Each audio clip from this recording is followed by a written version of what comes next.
It's your future. Own it.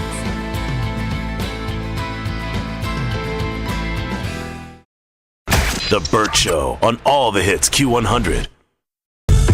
It's Q100 and The Bert Show, 8:13, hanging out with Nick Lachey this morning on Q100. We just got into a more intense conversation about the paparazzi off the air.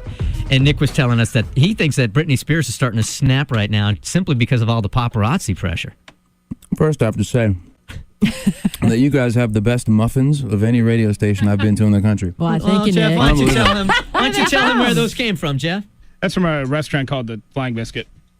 Which is Jeff's restaurant. Oh, nice. Yeah. Is it really? Yeah. Oh, that's great. Yep. Nice and moist. Thank you for the compliment. Yeah. I pride myself in my moistness. You really did wear the good underwear, didn't you? Yeah. I really try to live all aspects of my life moist.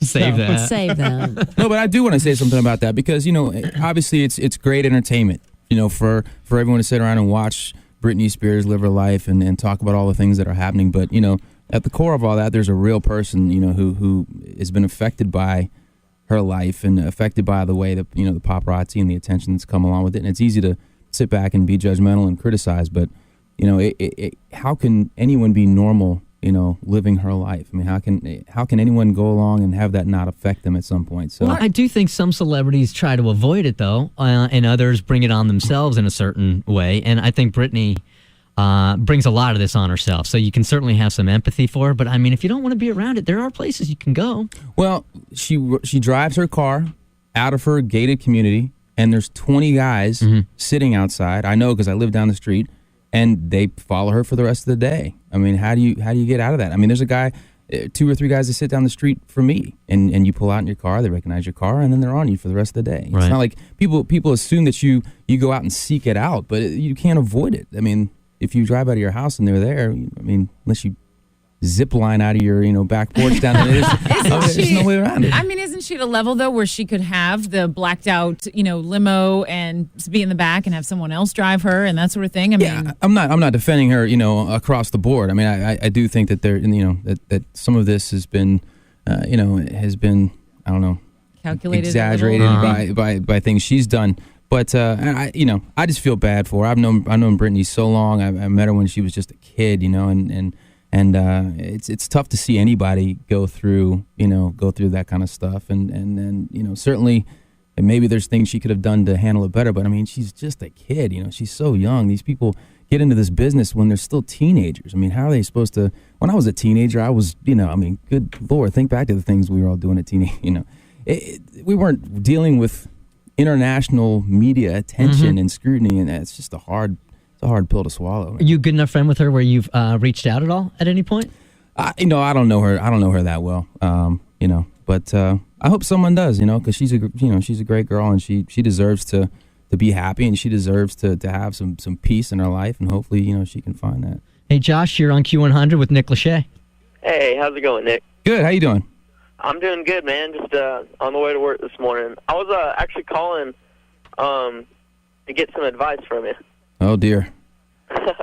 I actually play. I'm a musician myself, and I play in a band that right now is going through the possibility of, the whole record deal thing and the whole possibility of hitting the road and stuff. But at the same time, I'm getting married in April, and from musician to musician, one thing I've been debating over is whether I should go through the whole musician thing at the risk of, being on the road so much of it, damaging my chance of having a good married life. And I was wanting to see what you thought about that. Are you talking about simply just being so far away from home? Or are you talking about like the temptation that's thrown at you on the road also, or what?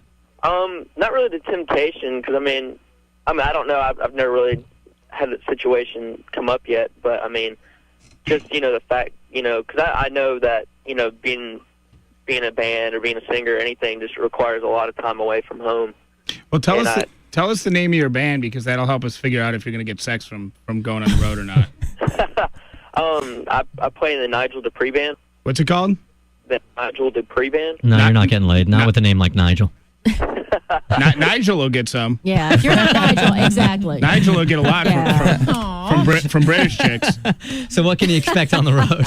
No, I think it's one of those things where, if being in a band is your dream, and it's what you've always dreamed of doing, and you have an opportunity to do that, at some level you have to see that through. Otherwise, I think, even if it's subconsciously, you look back and blame your significant other for, in your mind, there'd be some part of you that thinks that you were, robbed of that by your relationship. So, it's kind of one of those tough balancing acts you have to do. But, if it's your dream and it's something you've always wanted to do, I think at some level you have to go for it. It's Nick Lachey on Q100 and The Bert Show. I want to know about your career path as a TV host, because you've done the Clash of the Choirs, the Tree Lighting, a bunch of different TV shows. Is that the new path for Nick Lachey? It's definitely something that I've kind of opened myself up to, and I enjoy it. I enjoy acting, but I think I enjoy even more being able to be myself on TV, and I like talking to people. I like interacting with people, which all kind of lends itself to the hosting thing. So it's something I've told my my manager, keep a lookout for these things, and if there's a great opportunity, that's definitely something I'd be into. I want to get back to Vanessa here real quick, because as you see today, all the interns and traffic, they just come on in here and they dress themselves up and they're throwing themselves at you. So Wendy in traffic has actually asked us that we call her Vanessa today, and hopes that you'll just be confused and take her home with you. Little role play here in the studio. So it's, on any given day, you would think, like, Nick Lachey could have temptation. He can have a bunch of women that are throwing themselves at him. So I want to know, what makes Vanessa Minnillo so special? What is it about her that we don't know that you choose her? Well, it's just life, fate. I don't know. You meet people, you have an relationship with people that works. I don't know how to describe what works for us other than, we work. We work on a lot of levels, and she's a lot like me. She has a respect for me and what I do. I have a respect for her and who she is, and it works. I don't. Trust me, I'm the last person that we should be asking about what makes relationships work and not work.